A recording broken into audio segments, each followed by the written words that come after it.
Welcome to the Hidden Why podcast. This is my interview with Chris Felton, and today we're talking about money. The money mindset with Chris Felton. I hope you enjoy. Hey Chris, welcome to the Hidden Why podcast. Great to have you here today. Lee, great being here. Excited to talk about all sorts of things to create success for people. So thanks for having me. Yeah, no, it's awesome, mate. Awesome. You've got a bit of a story and certainly a topic that I know a lot of people will be interested in. It's a topic that does matter, and it's about money. And you've written a book with your partner as well called Couples Money, which is it's a really interesting topic. And I actually heard a podcast the other day. They were talking about couples money and how important it is to have these open discussions at home.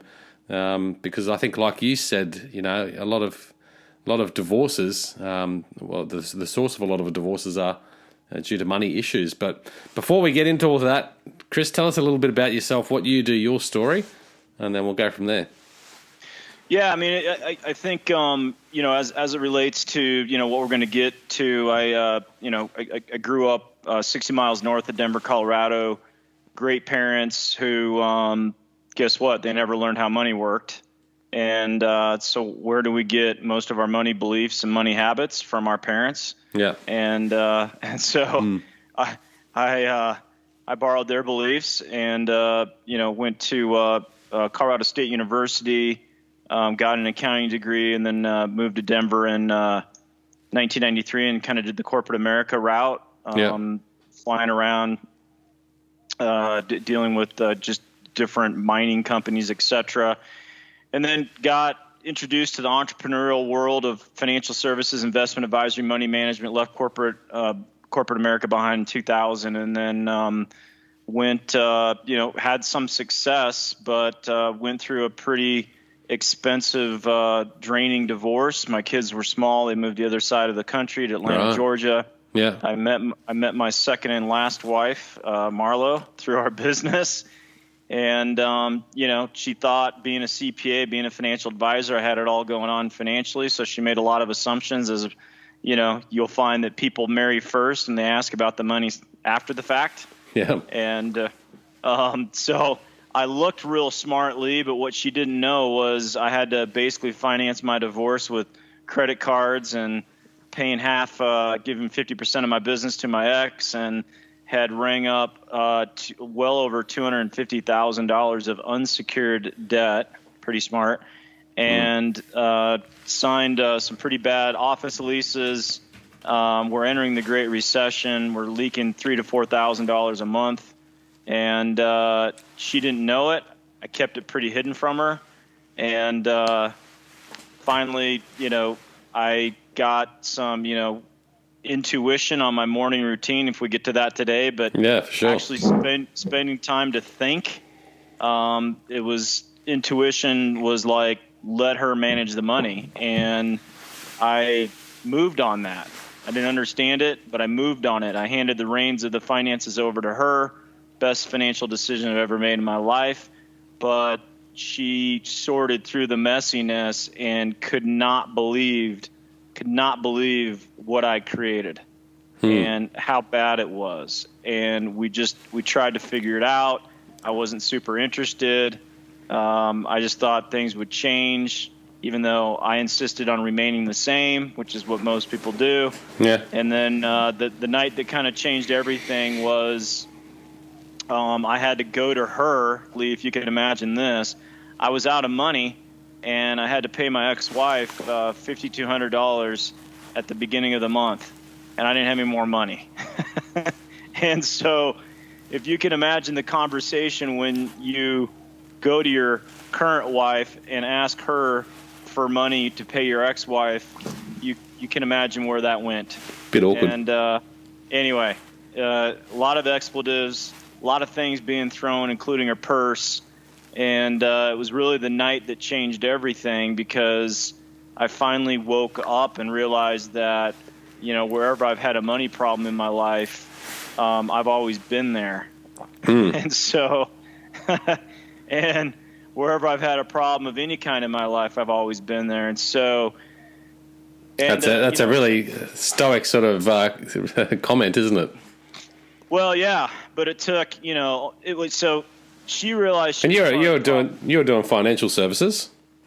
Yeah. Is that in your company that you set up? You founded the company?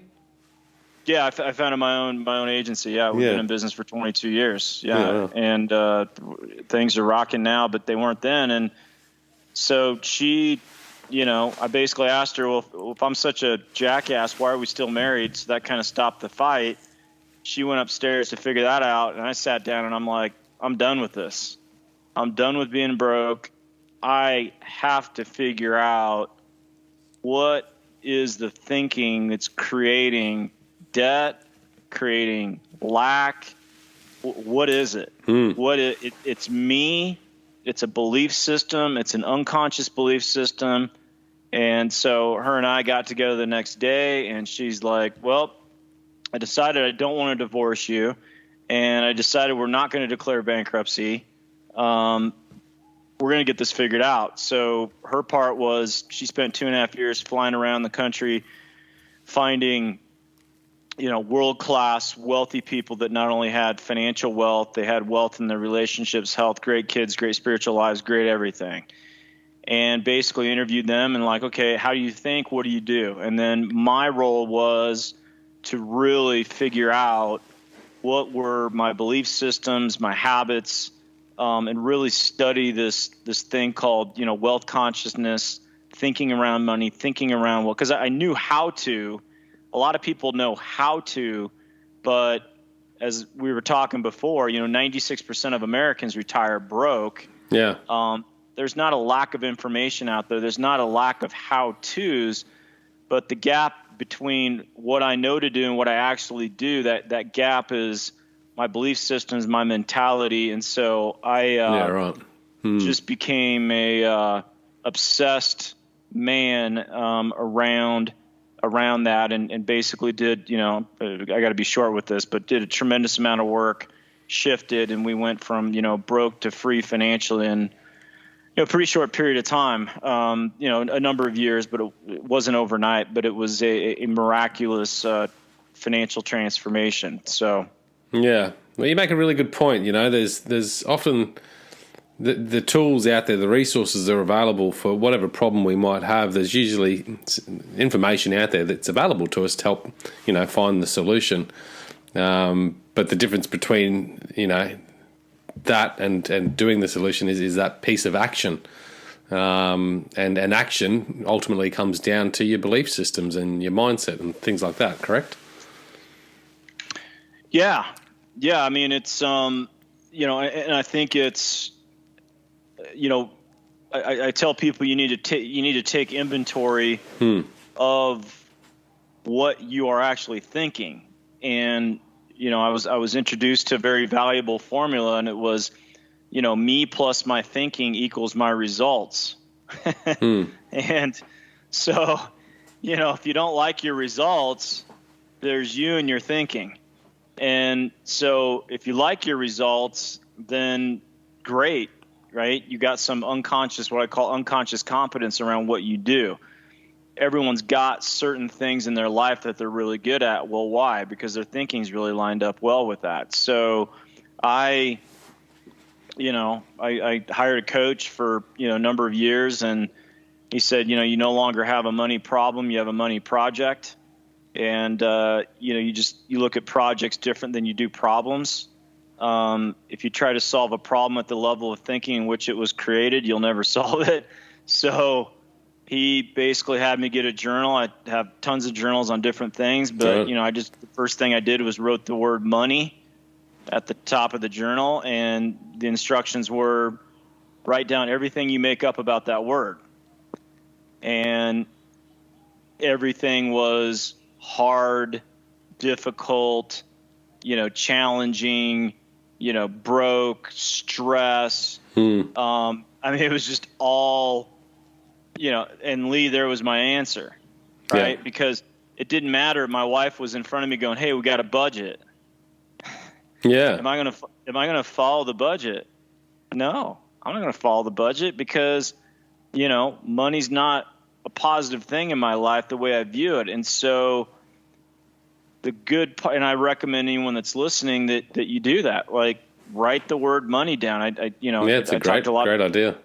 Yeah, I talked to a lot of sales organizations. People are always like, hey, what are the things I need to say to be better at sales? I'm like, well, you probably need to understand what your relationship around the word sales is to start. And for me, sales equals serving. So because of that mentality, I do decently there, right? But if sales equals pushy, convincing, manipulative, if it's used car sales, if you have that view of that word and that function, you're not going to be really successful. And so I had to basically, rewrite my story, rewrite my view of the term money to a belief system that was going to be more supportive of me being wealthy. Yeah. And anyway. So what did you do once you wrote down the money and you started to realize, geez, look at my view on money?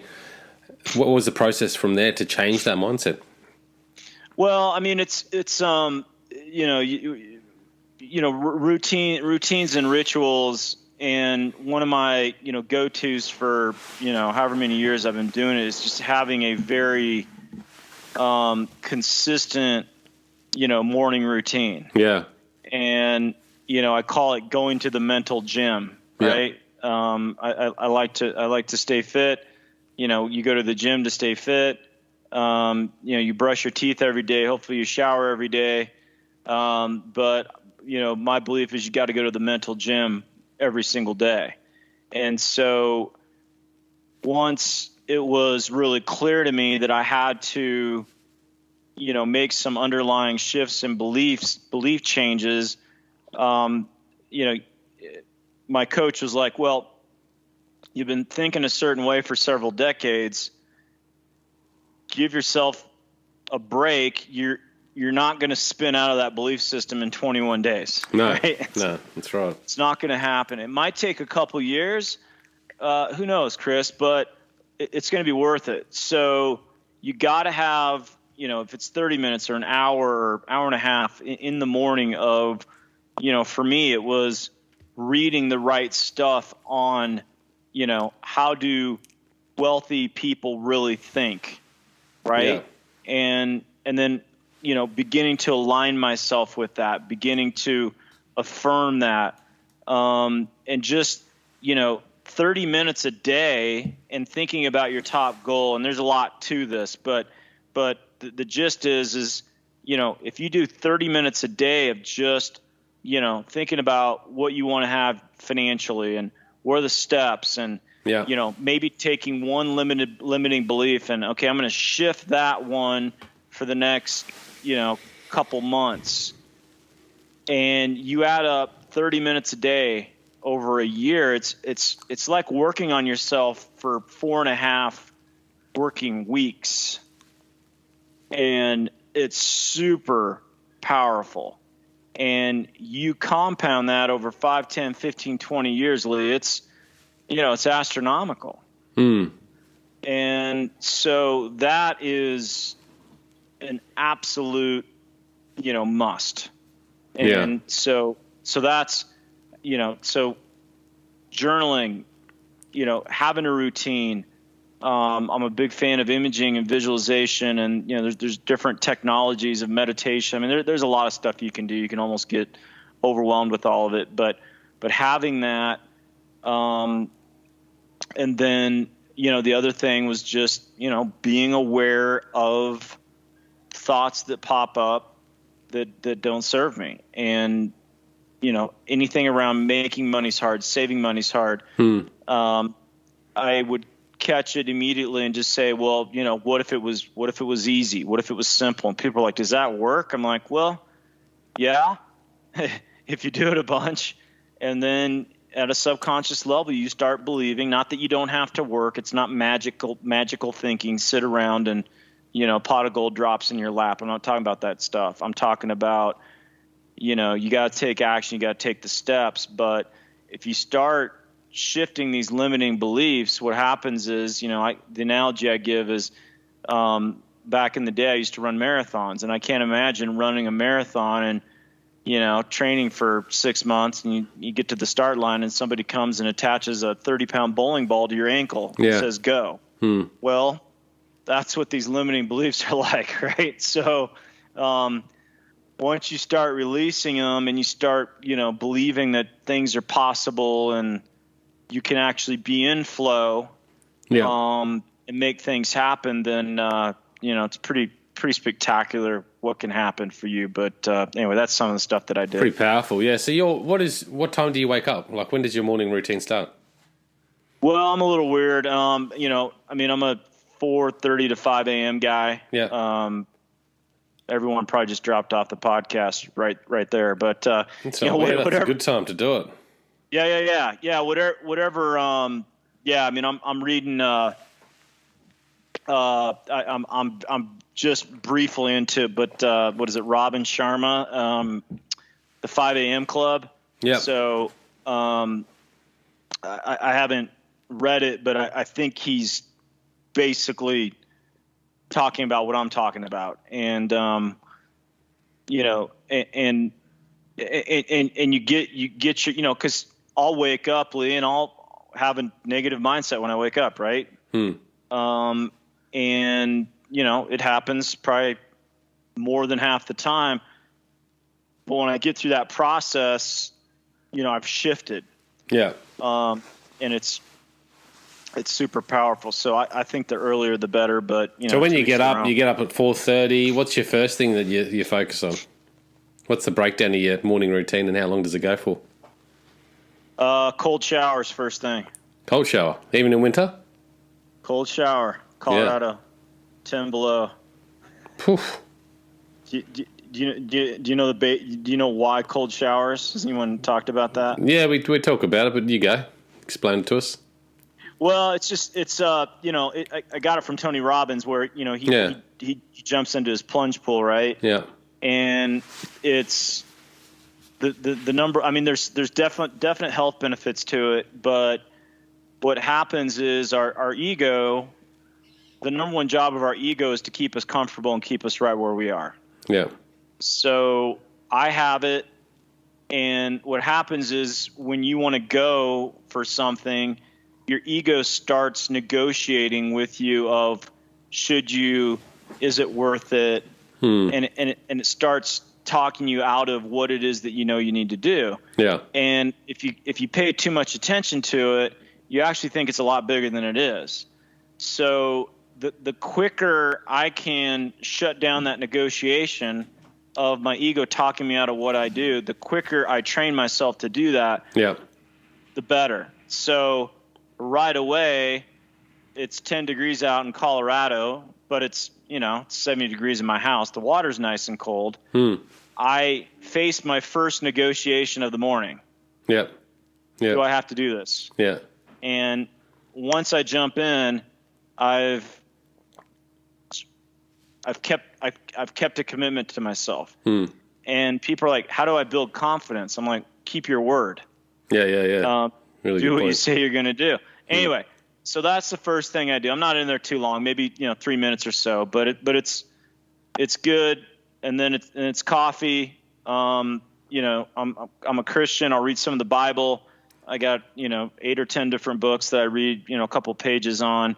But then it's 20 minutes of time of imaging, visualization. I go through hey, what am I grateful for? Gratitude list. I go through what's the vision for the future? So what do I actually see? Yeah. Right? Because as your life turns out based on the images in your mind and what you repetitively tell yourself. Those are the two forces that create your life: the images in your mind and then what you repetitively tell yourself. Yeah. So we could do a whole show on things I've seen that have actually happened. Yeah. And the ability to image that, visualize that with emotion and feeling is super powerful. So seeing that at a 60,000 foot level, I call it, and then reviewing my day mentally of like, expectation of, how I need to serve people. What do I need to do to add value? What do I need to do to create value? So from the 60,000 foot level to the 3 foot level of, what is my, what does my day, look like? Is there anybody I need to forgive? So that's a big one. So and that's really like that visualization process. Like you said, you're telling yourself these things constantly, and it might not make sense to a lot of people just starting out, but it pays off. It absolutely will pay off, and I think people have to just keep doing it. And Tony Robbins, obviously you're a Tony Robbins fan. He has the saying where he says, "I don't negotiate with my mind," which is that discipline of jumping up in the morning and getting into a plunge pool, which I'd love to get one. That'd be awesome. But do you have a meditation practice? Yeah, I mean, that's part of kind of, I get in a meditative state and, I kind of run through. That's part of that process of thinking and reflection. That's part of the process. And, sometimes it's just meditation. It's just being alone. Yeah. And just, just allowing, intuition to come in, hey, God, what do I need to know? Right. Yeah. Like, just letting that flow through. So, good stuff. Yeah. So I get through that and then I wrap up with, I got a prayer list I run through that I've been doing for a number of years. Just, I think that's important that, and it's a big list, yeah. but, yeah. That reminds me to, when you're going after your goals, it's so easy to think about yourself. The prayer list, obviously, I believe in prayer. I believe in the power of it, but it also gears me towards, hey, dude, it's not about you. Get focused on these other people, right? Yeah. And, and it reminds me of, what people need to do. And then the last thing I do, Lee, is are you a John Assaraf fan? I've listened to him a bit, but I wouldn't say a huge fan, no. Yeah. He's got some pretty tremendous stuff, things that he's done. And, one of the things he teaches is obviously, if, like my goal right now is to double our business, double our income. And I have a business plan of how to do that, but I also have on that plan, certain things that I must believe about myself in order to go to that next level that I don't necessarily believe about myself right now. So his analogy is if he handed me if he paid me $10 million and handed me a Hollywood script, how quick would I memorize that whole thing? How well would I know it? Right. Hey, here's $10 million. You need to know this script verbatim. I need to be able to call you in the middle of the night. Right. You got to know this thing. Well, there's a certain script that we must know in order to go to the next level. So the power of, stating your goal of what it is that you want to go after, your number one goal. Most people don't know what their number one goal is. They have way too many goals. Yeah. But your number one goal, and then the reasons why. Let me back that up. Things you must do in order to do that, and then things you must believe about yourself. It's just a one pager, right? Yeah. And so reading that out loud in the mirror, using my opposite hand to go across the words. That's another way of reprogramming yourself. Is really powerful. I like it. Very powerful. And what it ends up doing is things that I didn't necessarily want to do before, I'm good with doing it. So I'm not fighting myself. I'm not forcing myself into action. It's becoming more congruent at a subconscious level. Yeah. Nice. And then behind that is the top 10 reasons why I want to go to the next level. Yeah. So a top 10 reasons list is really powerful because, one of my mentors said that he said the most difficult thing you're going to face in business, life, whatever, is busting through your comfort zones. End of story. Yeah. And so you must have emotional drivers that are going to take you to the next level. So I got to read those top 10 reasons list. Otherwise, my ego can come in and say, yeah, you know what? You're doing pretty good. You can just kind of cool it. And as we know, and as Tony Robbins talks about, there's no fulfillment in cooling your jets, so to speak. Yeah. Growth and service to others is the only place you're going to find true fulfillment. So I got to have those reasons at top of mind to keep me moving. Yeah.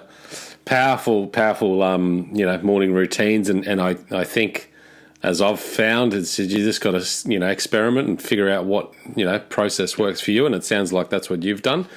Chris, how long ago was it when you decided to change things, when you had that financial difficulty and asked your wife for money? Yeah, that was 2008. Yeah, so 13 years ago. So long journey. And I guess that's the joy of this, is that, I think we all get stuck in this short-termism, but there's actual joy in having this long-termism focus where you can have, a long-view approach to life and growth and service to others. I think there's a lot of reward and joy in that. Let's just talk about the book for a sec. So, Couples Money. What obviously you going through that experience has helped write this book, but what key lessons, other than the mindset piece, do you have when talking about couples and money? Yeah, I mean, the mindset's everything, but then you got to actually implement the plan. So, I think the keys to parts of the book are, the common goal and the common vision. And so just talk about it, schedule some meetings. Yeah. A weekly meeting, same time, blocked off, because, we were in a mess, and we had to set, a number one goal. And the number one goal was, we wanted to have $100,000 saved, right? Which back then seemed like Mount Everest. And so we knew we had to save money, because the only way you can get free of debt is if you have reserves, so you never go into debt. So focusing on debt creates more debt. And it never worked for me. So we obviously managed our debt, but we got super focused and created, emotional drivers for saving money, which was, her stress. My kids were small. I wasn't able to see them because I didn't have the financial resources, just all sorts of things. I mean, Brian Tracy said, if you can't save money, the seeds of greatness aren't in you yet. That was a punch in the gut. But I had to create these emotional drivers. So whether it's that or whatever it is, having, a common goal with you and your spouse is substantial. And knowing why you're doing it, and then having a weekly check-in on progress. Yeah. And then the ability to break that goal down into there's a book out there called 12-Week Year, which has been one of my keys, the ability to take an annual goal and get focused on the quarter and get your strategies all focused in on what you need to accomplish this week to move forward. Yeah, so, who wrote that book? 12-Week. I think I interviewed that guy. I can't remember now. 12-Week Year is I just lost it. Anyway, that's all right. Keep going. My coach basically ran that system before the book was even written. So I learned it, I learned it from him. But it was, because the problem is when you set a big goal, you get super overwhelmed by it. And so you gotta break it down. And so we got focused on the quarter, and then it was all about what we had to do that week to move it closer. So that stuff's just, I mean, it's really simple rolling off my tongue here, but I got 13 years of, 50 some quarters of goal sheets sitting in my office of like, hey, this is what I said I was going to do. And then what did I actually do? And often, really missed the mark, didn't hit the goal. But I moved it and then increase the goal and then move it and increase the goal and then move it. But I missed the goals, 90% plus, but I was moving and I kept moving the target further and further away. And it was, it was transformational. So, I've actually found it's Brian Moran. Yep. That's it. So guys, check it out. hiddenwhy.com, episode 730. Great conversation about the 12-week year. Yeah.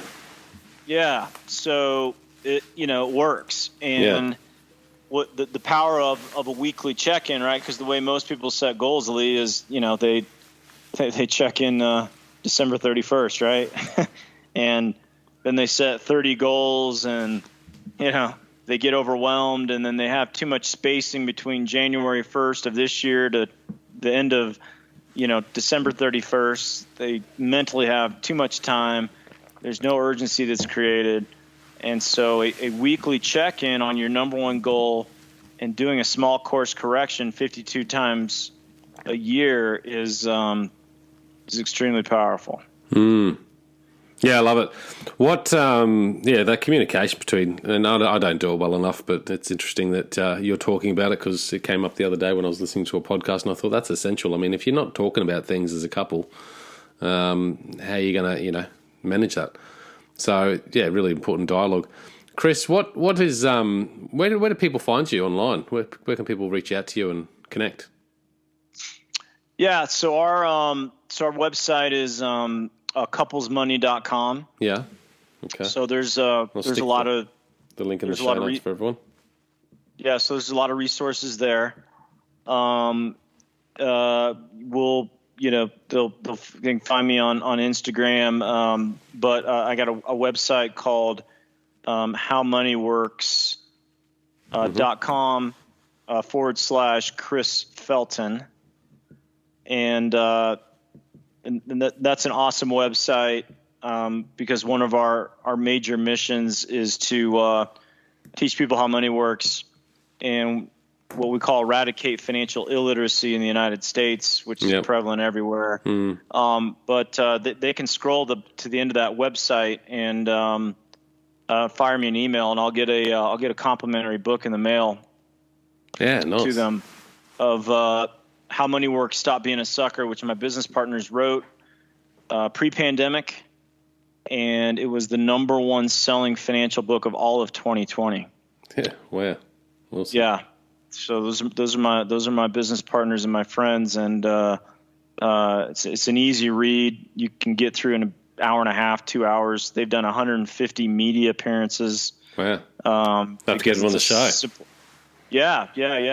Steve Siebold, Siebold. He's one of my heroes. Wrote a book called The 177 Mental Toughness Secrets of the World Class. Wrote a book called How Rich People Think. He's pretty outstanding. What's his name? Stephen Siebold, Siebold. Amazing stuff. That was one of my How Rich People Think was one of my go-tos when I was shifting my thought processes. But yeah, good stuff.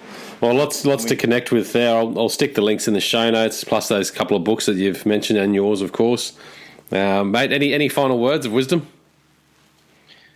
Yeah, no, just it's just get clear on what you're going after, right? Just hey, this is for those that are on here and they're like, what, I'd love financial freedom, and it's not for the money, it's for the feeling that you want to have, right? My major emotional driver back in the day when we were really struggling was I just wanted to feel relief. Yeah. Man, relief is such a powerful driver. And what would need to happen in order for you to feel that way, and just having the clarity of where you're going after the one goal, and just knowing that, just kick ass with what's in front of you, right? I can't remember who it was, but have a vision for the future and happiness in the now. Right? Yeah. That's huge. So what is your vision for your future? What are you going after? What does financial freedom look like for you? And then take the steps today, but do it in a great way, a happy way, because there's no happy ending to an unhappy journey, right? So be happy and appreciative and grateful now, and operate from that, and great things can happen for you. Wise words, Chris. I really appreciate you coming on the show today. Yeah, thanks for having me. Guys, Chris Felton, check it out, thehiddenwhy.com. Until next time, peace, passion, and purpose. See you soon. Thanks, guys, for listening to this episode. I hope you enjoyed what you heard. I hope you love what you're hearing. If you like this episode, guys, or any of the episodes that you're listening to here at The Hidden Why, please do me a favor by sharing it. You can share it with your families, you can share it with your loved ones. You can do that by using your favorite social media channels, using the icons on the platform that you're listening to The Hidden Why podcast. Also, guys, if you're a fan of the show, please connect with me. Connect with me at thehiddenwhy.com. I love to hear from you. I love to converse with the people that listen to this show to find out what they enjoy, what they don't enjoy, and perhaps if they have any questions or feedback for the show as well. You can stay up to date with all that I'm releasing here, guys. I do a solo show every Monday, a 3-minute thought every Thursday. I do 2 interviews a week on Wednesday and a Saturday, and a book review every Friday. You can stay up to date with all that by subscribing to my newsletter at thehiddenwhy.com. Just enter your email address there, and also subscribing to the podcast on the platform that you choose to listen to your podcast.